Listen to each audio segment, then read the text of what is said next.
दिल से बस दो आवाजें आती हैं लपडप, जब तक कि ये लड़कियां उसे डिस्टर्ब ना कर रही हों और वो थोड़ा क्रेजी ना हो रहा हो, वरना ये बस दो आवाजें करता है। बाकी की सारी आवाजें आपके दिमाग से आती हैं। ये विचार कि कुछ चीजें दिल से आती हैं और कुछ दिमाग से, ये बस एक उपमा है, लेकिन दुर्भाग्य से कई लोग इसके शाब्दिक अर्थ को सच मानते हैं। दिल बस एक सरल पंप है, तो इसे अन्य जिम्मेदारियां मत दीजिए सिवाय लगातार खून पंप करने के और आपको जिंदा रखने के। ऐसा कभी नहीं हुआ कि दिल ने कोई विचार या उद्देश्य पैदा किया हो। हां, जब आपने किसी युवा लड़की को देखा तो दिल ज्यादा धड़कने लगता है। इसका मतलब यह नहीं है कि वो कुछ कह रहा है, वो बस बाकी की उत्तेजनाओं से हुई कमी को मैनेज कर रहा है। दिल कुछ भी कहने की कोशिश नहीं कर रहा, वो बस कमी पूरी कर रहा है। आपको ज्यादा खून चाहिए तो वो थोड़ी तेजी से पंप कर रहा है। ऐसा तब भी होगा जब आप सीढ़ियां चढ़ते हैं। हां, जैसे प्रेम में होने पर सांसें फूलती हैं, वैसे ही सीढ़ियां चढ़ने पर भी फूलती हैं। हां या ना?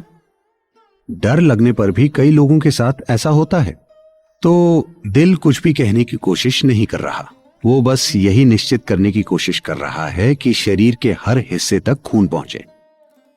तो ये आपका दिमाग है जो अलग अलग भाषाएं बोल रहा है।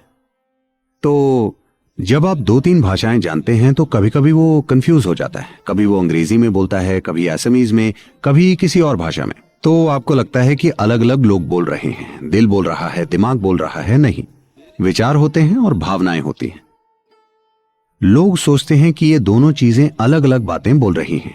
वो अलग अलग बातें नहीं बोल रही। जैसे आपके विचार होते हैं वैसे ही आप में भावनाएं पैदा होती हैं कि नहीं? फिलहाल अगर आप सोचते हैं कि ये धरती की सबसे शानदार व्यक्ति है, अगर मैं बस ये सोचूं तो मेरी भावनाएं उनके प्रति मधुर हो जाएंगी। अगर मैं सोचूं कि ये धरती की सबसे भयंकर औरत है तो मेरी भावनाओं में कड़वाहट आ जाएगी। हां या ना? मैं ये भयंकर है ऐसा सोचकर मधुर भावनाएं नहीं रख सकता। मैं ये शानदार है ऐसा सोचकर कड़वी भावनाएं नहीं रख सकता, है कि नहीं? लेकिन आज मैंने सोचा कि ये सबसे शानदार व्यक्ति है और मुझसे मधुरता निकल रही थी, पर अचानक उन्होंने कल कुछ ऐसा किया जो मुझे पसंद नहीं है। मैंने सोचा ये भयंकर है। विचारों में तेजी होती है, वो बहुत जल्दी दिशा बदलते हैं। भावनाएं थोड़ी धीमी होती हैं, वो मुड़ने में समय लेती हैं। तो उस दौरान आप संघर्ष करते हैं, मानो दो अलग अलग आयामों की चीजें चल रही हों। क्योंकि विचार एक बात बोल रहा है पर भावनाएं अब भी मधुर हैं।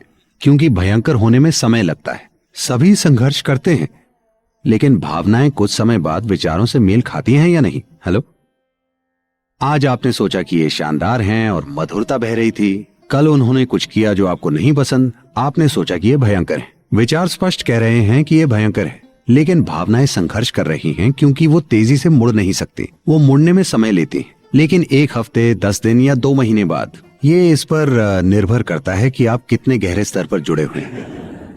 कुछ समय बाद भावनाएं भी विचारों के बराबर आ जाती हैं। भावनाएं भी कहती हैं हां वो भयंकर है तो उसके खिलाफ हो जाना चाहिए। अगर सवाल ये हो कि आप करना क्या चाहते हैं तो आपको स्पष्ट तरीके से सोचना चाहिए। यह बहुत जरूरी है। स्पष्ट सोचने का मतलब है कि प्रश्न ये नहीं है कि मुझे ये कैसे मिलेगा, मुझे वो कैसे मिलेगा। क्या आपका जीवन आपके लिए कीमती है? मैं आप सभी से पूछ रहा हूं, आपका जीवन क्या ये आपके लिए कीमती है? तो इस जीवन का किसी चीज में निवेश करने से पहले आपको ये देखना चाहिए कि अगर मैं आज इसमें अपना जीवन लगाऊं तो 25 सालों बाद भी क्या ये मेरे लिए उतना ही मायने रखेगा? 50 सालों बाद भी क्या ये मेरे लिए उतना ही मायने रखेगा? मेरे जीवन के अंत में अगर मैं मुड़कर देखूं तो क्या मुझे इस पर गर्व होगा या मुझे इस पर शर्म आएगी जो भी मैं अभी कर रहा हूं? इससे फर्क नहीं पड़ता कि दूसरे लोग क्या कहते हैं, लेकिन आपको ऐसा कुछ नहीं करना चाहिए जिस पर आपको शर्म आए, है कि नहीं?